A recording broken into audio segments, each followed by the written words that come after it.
I've observed a few trends of thought, aka complaints, among dealerships over the past few years. The first relates to techs. We can't find techs and we can't keep techs. The second and third, often cited together, are the beliefs that while local dealerships contribute to their communities, the disruptors come in and take their customers at no cost and contribution to the community. I hear these same complaints over and over. Now, I'm not saying they're not true. I'm asking, what are you doing to change those situations? For example, what exactly is your community involvement?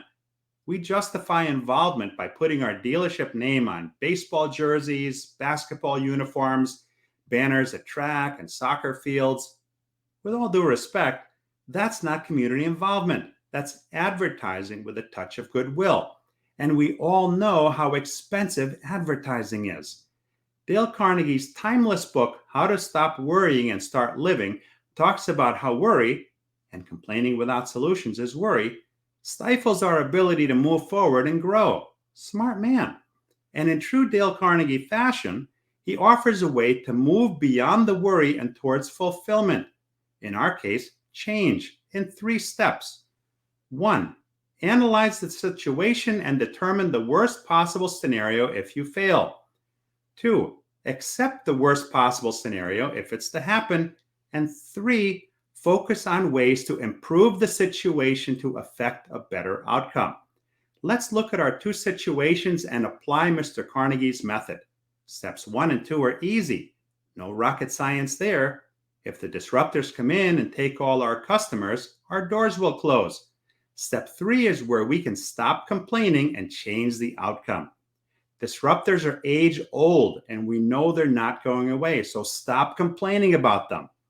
Give people reasons to want to do business with you. And one way could be with outstanding customer service, which translates to a kick-butt service department. Yes, you can still sponsor local teams, but remember, that's advertising.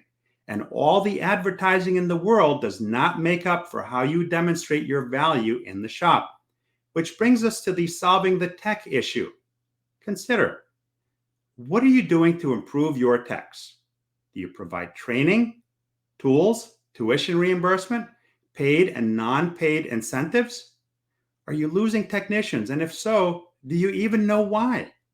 You need to take a deep, long look at this objectively. How well do you know your employees?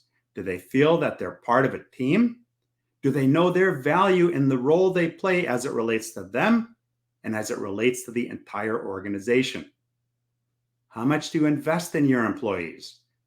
Do you have a relationship with your local high school? Do they have an automotive tech program? When was the last time you visited a school with some of your most enthusiastic technicians, new and senior, to address an audience about a career path in automotive tech? Have you considered conducting a study on what it would cost to start your own program at a school? How can we help others if we don't help ourselves? Having more technicians helps us to better serve the needs of our customers.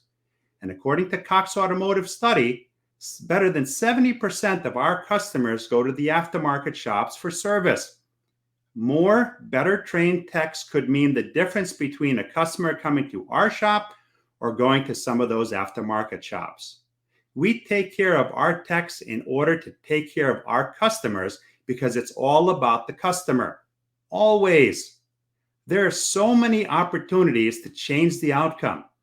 So the next time you're tempted to complain about the disruptors or the current tech shortage problem, before you utter the words, "We can't find techs," ask yourselves the question above. Have you really done everything you can to solve your own problem? If not, maybe you're the problem.